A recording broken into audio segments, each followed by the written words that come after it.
Hi, this is Matt once again. Welcome back to another video. This is a paid request for Mr. Bunz. Thank you so much for that. For those interested in requesting any type of videos, they could be any topic, tier list, ranking, review, re-review, thoughts, streams, commentaries, video game playthroughs for an hour, full playthrough, reactions, whatever the case may be, feel free and I will get to it as soon as I possibly can. PayPal and CashApp are usually the best ways to do it. If you want to send one, links are down in the info box. I will get to them as soon as I possibly can.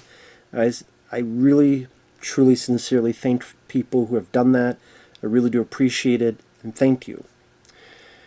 So, as you can tell by the title, we are talking about Sniper from 1993.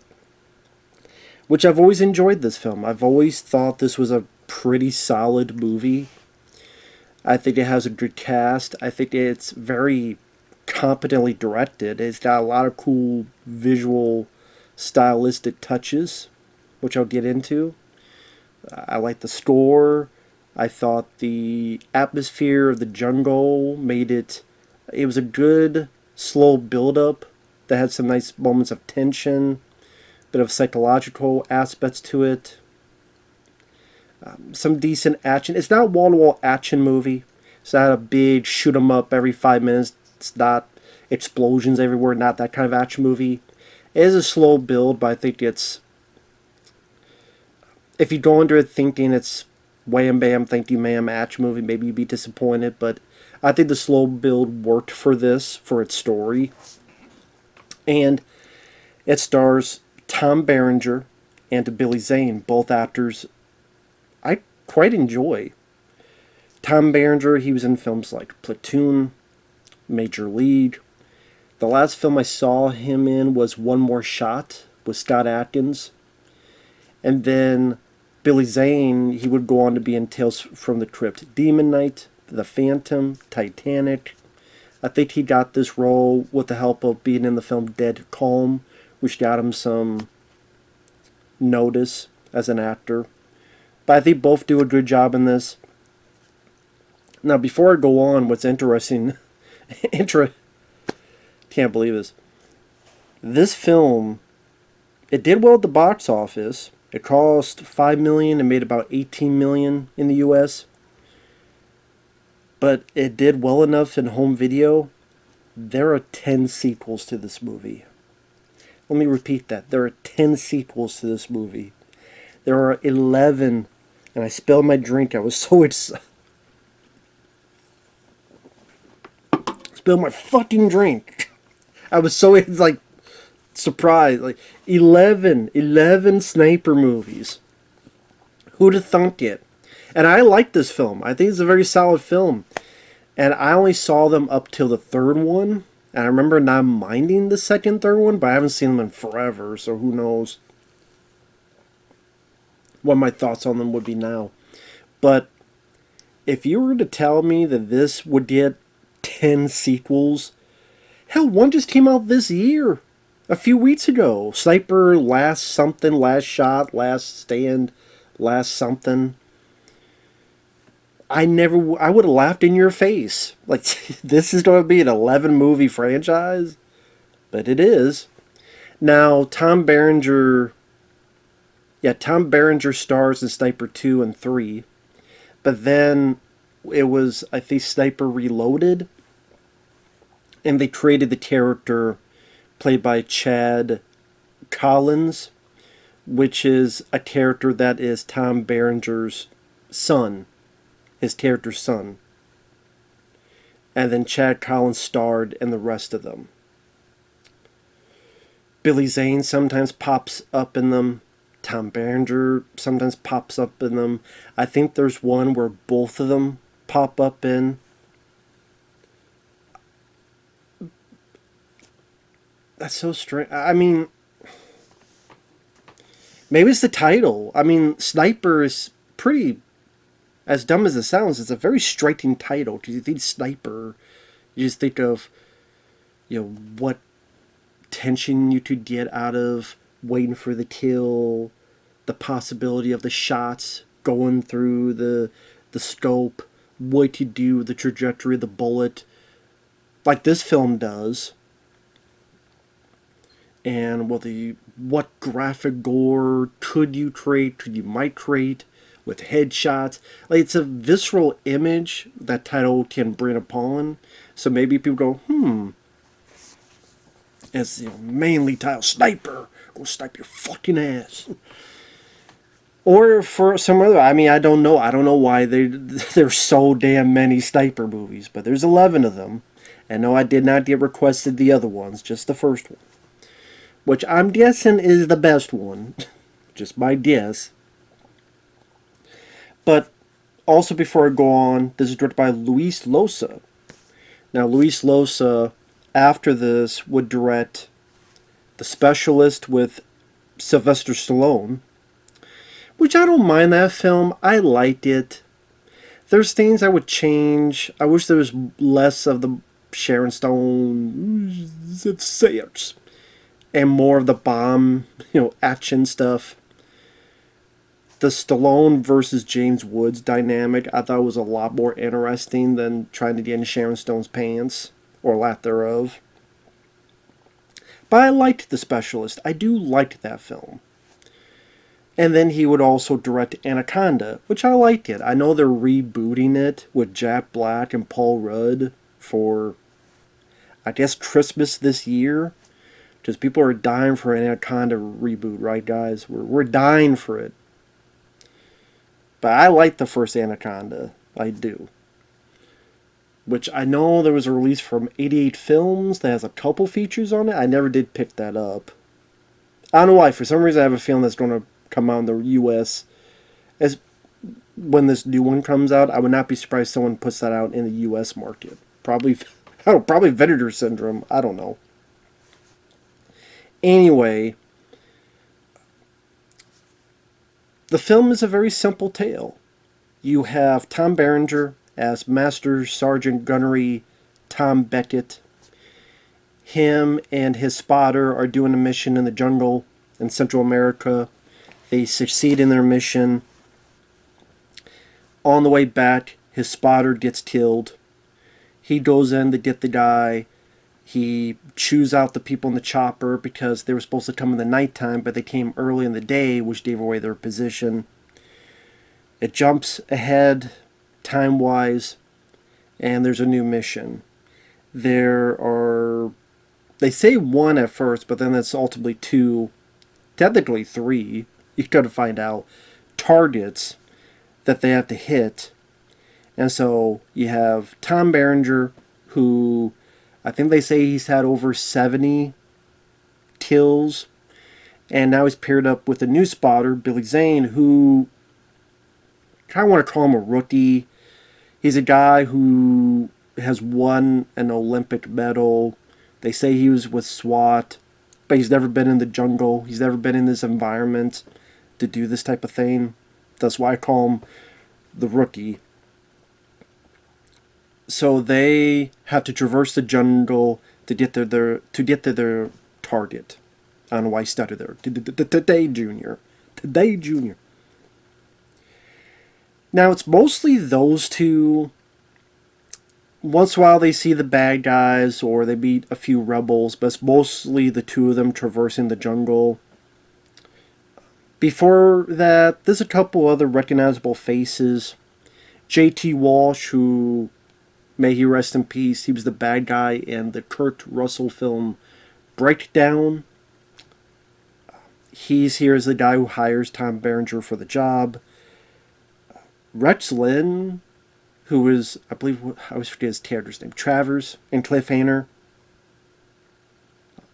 On my last official manhunt, adios, motherfuckers. Cliffhanger. He was also in CSI Miami and other stuff. Rex Lynn has a brief role in this. I don't know, like 30-second part. But it's mostly our two characters going through the jungle. And it is a slow build. Now, I do agree with Roger Ebert, where he gave this a positive review. It's a very well-made film. It may not be the most original story. They gotta go in, kill targets, get the hell out. But It's well made in terms of the way the director sets up his shots. So the sniping scenes, even if it's not wall-to-wall action, they become memorable visually.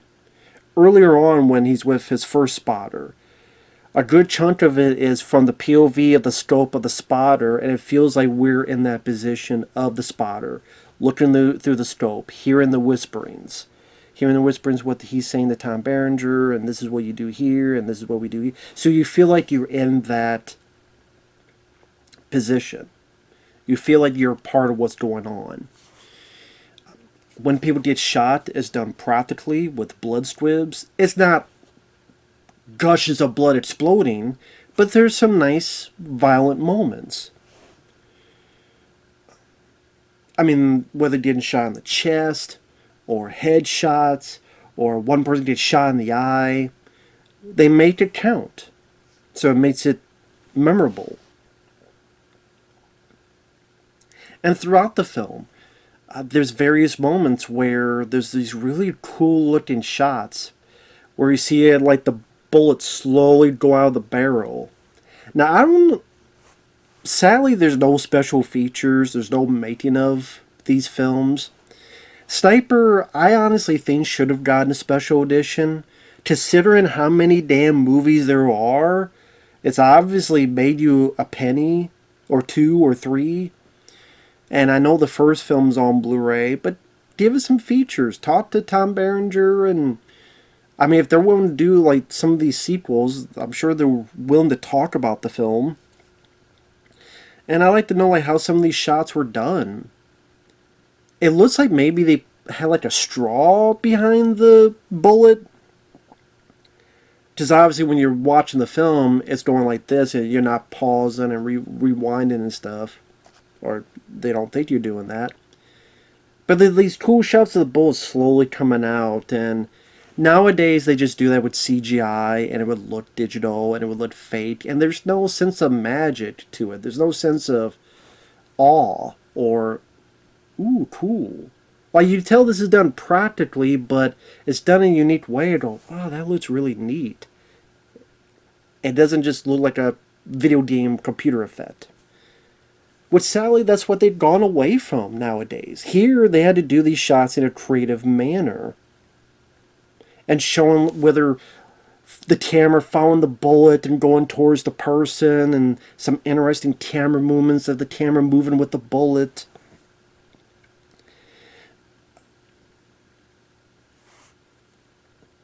And I'm saying that, or there's one cool moment where Tom Berenger shoots, and you see it coming out of his barrel, and then you see this enemy sniper kind of turn, and you see like the bullet come towards him, and then you see like the bullet going through the enemy's barrel, the scope, actually the enemy scope, and the glass crashing and hit the guy in the eye. It's done practically. See, that's stuff that you just have someone get shot and they fall and you don't remember it. But when you do these little interesting moments, it creates uniqueness and like a visceral reaction in the viewer. So then makes you remember that while it doesn't have 85 people getting killed, when they do, it sticks out. And I do think the director and whoever else was a part of these decisions, they did a spot-on job with that. I really did appreciate that. The jungles, I don't know where they filmed. I was looking up some stuff. I think someone mentioned Australia, maybe? But I thought the jungle had a very foreboding feel to it. And then mixed in with Gary Chain, the composer, which he did Death Warrant with Jean-Claude Van Damme, which I like that movie. I really like that score. I think he also did Under Siege and other action films. He did another bang-up job on the score here. And the jungle, at times it feels, I don't want to say like a horror film, but it feels this foreboding atmosphere to it. And I thought that Tom Berenger and Billy Zane worked well together. They worked well together.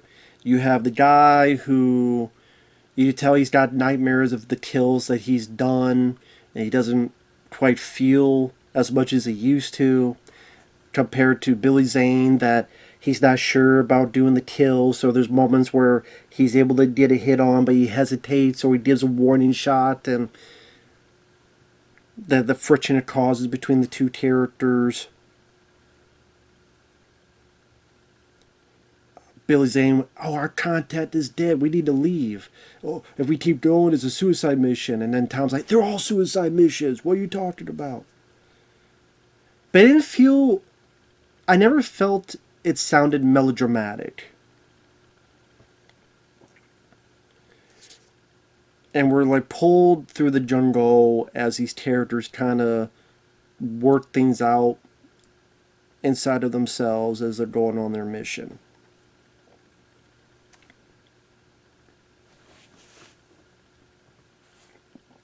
And sorry if you see like weird mouth movements. It's the dry air, the cold and stuff messing with my sinuses. So I apologize. I know that looks weird. I'm not chewing gum. I'm chewing my tongue. The reason I'm hesitating, I'm going to get in the spoilers for those. I know some people do appreciate when I do say that, so that's why I'm trying to work on that. Watch it again. There's stuff that even I didn't notice the first time around. For example, there's a bit where Billy Zane, when he's first going to meet Tom Berenger, he's on this chopper and he gets attacked, and some of the people get killed. There's a guy, and I swear, maybe I'm seeing things. He offers Billy a drink, and then he takes a swig of this like canteen. Now, he gets shot here. And I swear to God, if you look, the liquid is coming out of the bullet hole under his chin. Now, it doesn't focus on it, but I'm like, what the hell? Wait. And then I rewound it a few times, like, oh shit, that's a cool detail. Because, I mean, if it went through here, then whatever's in here would have gone down that hole. So you see this liquid that he had in his mouth, it was like alcohol, coming down that hole. I'm like, okay, that's a cool effect. That's a cool detail that I don't know how many people will pick up.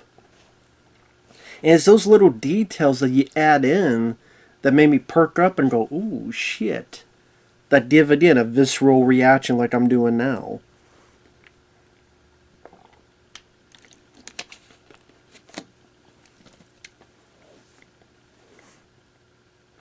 Yeah, it's all the stuff but anyway, it's the stuff they have to deal with on their journey. There's an ex-CIA guy who named the surgeon because he likes to torture people.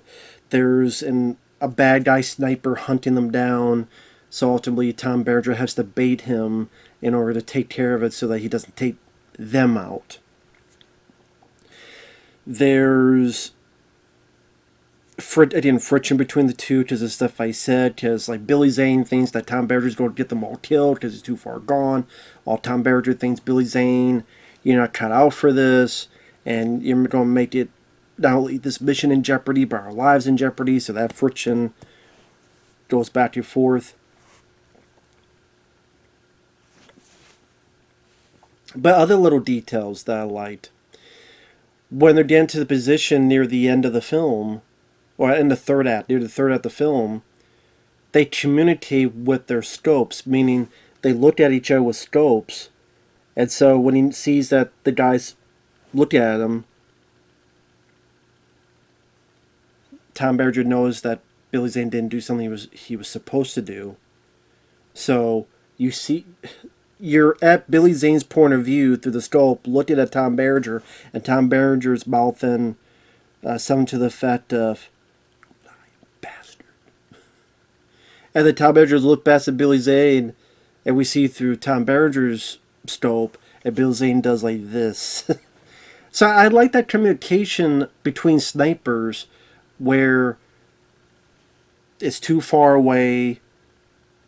Obviously, they wouldn't have walkie-talkies because that would create noise and stuff. So it's literally, make sure you look at the scope. Okay, we're eye to eye.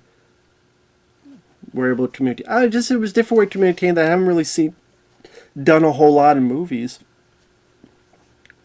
So I thought that was another nice little detail that was done that was a bit different, and sometimes it's the details that counts. I think that's what this film succeeded in.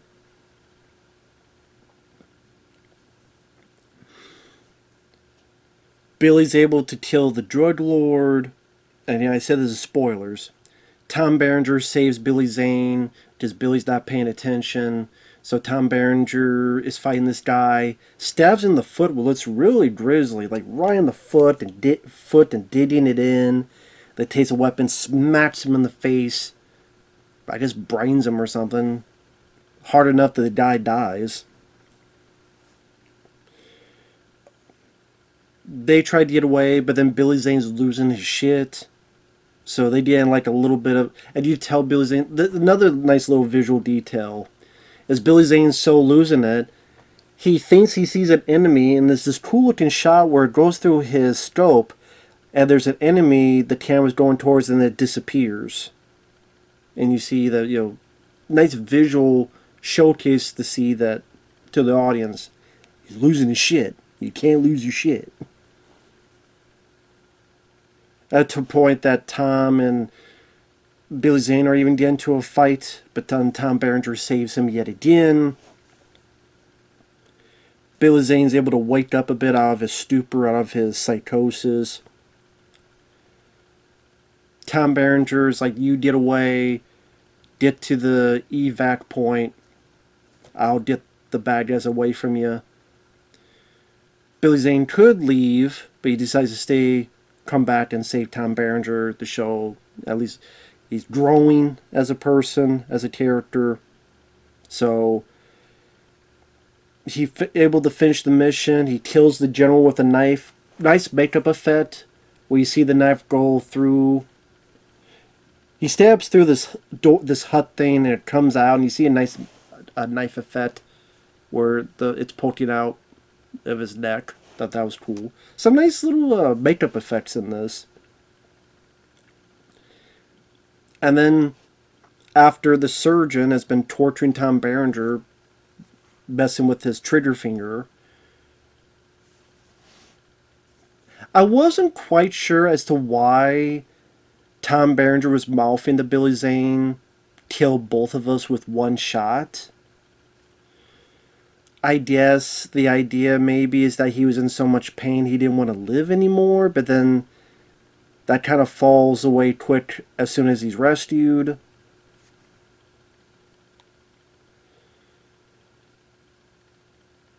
Or maybe he thought Billy Zane wasn't that good of a shot, so in order to get the shot, you're probably going to be hitting both of us, and I'm giving you the okay. I said I wasn't 100% sure as to why Tom Berenger was mouthing that to him. But Billy Zane's able to get the one shot, one kill. Which I always loved that term. I mean, I know it's not just from this. But I always loved that term. What the fuck? Maybe I'm having a stroke. Term, one shot, one kill. Even in video games, if I use a sniper rifle, I will say one shot, one kill. Because I from this movie, I love the way Tom Berenger says it. It was a big part of the trailer. If you watch the trailer, I like the trailer, and they use music from Terminator 2, Judgment Day. The same music that they used in the Universal Soldier trailer. Like, if you watch the trailer, you'd know what I'm talking about, but because Terminator 2 score is great there. I thought it was a nice usage in trailers during that time period, and Sniper was one of them. And it ends with Tom Berenger's one shot, one kill. And that always stuck with my head, and that's repeated a couple times here. Nice headshot, killing the bad guy, save Tom Berenger, get the fuck out of Dodge.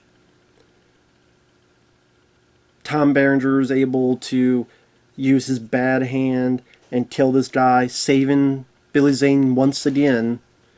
And they get back in the chopper, and they kind of give a bit of a nod, say a word or two, and head on home.